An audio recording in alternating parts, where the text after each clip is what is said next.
I never thought the past would corner me like this. Cold, unblinking, and asking for an answer I no longer know how to give. It happened this morning. A letter. Short, unmarked, just one sentence inside. You were wrong about me. 17 years. 17 years since I accused Ethan of the thing that burned his life to the ground. And now, the truth has crawled back. I still remember the night I turned him in.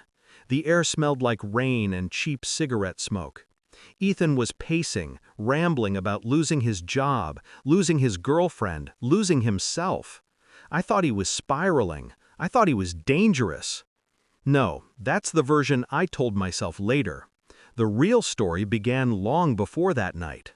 Back when we were kids, Ethan was the one who stepped between me and the bullies. He was the one who called me brother before I knew what loyalty meant. We grew up like two halves of the same thought. His boldness, my quiet. His fire, my shadow. By the time we were adults, everyone saw him as unbreakable. Everyone saw me as dependable, predictable. And maybe that's why the lie worked. 17 years ago, someone whispered something into my ear. Something I should have ignored. Something I should have questioned. But I was insecure, jealous, stupidly eager to believe the worst because it made me feel important, relevant. They told me Ethan stole from our company, that he blamed me, that he was planning to let me take the fall. I didn't confront him. I didn't ask. I just reacted. I handed the evidence to HR. I repeated the rumors as if I'd seen them myself. By the time Ethan realized what was happening, the machines were already in motion.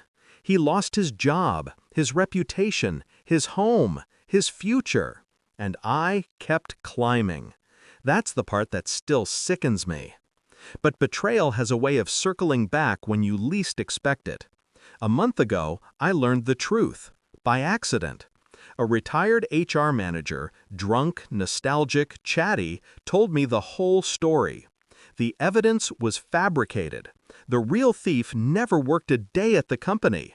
And the person who convinced me Ethan was out to ruin me? My ex. The same woman who later cheated, lied, and split my life into shards. She framed Ethan to protect someone else and used my insecurity as the last nail in his coffin. So now I know. I wasn't betrayed. I was the betrayer. The letter today confirmed it. Ethan knows I know. And that's when the real fear set in. I spent years becoming the kind of man who thrives in silence, observant, calculated, measured. I built a career on precision and control. I taught myself not to react impulsively again. But this shook the glass. Instead of panicking, I did what I always do. I planned. I replayed every moment from 17 years ago, every lie I told myself, every step I took that led Ethan into the fire. Then I asked myself a question. If I were Ethan, what kind of revenge would I want? The answer chilled me. Not money, not violence, not even public humiliation.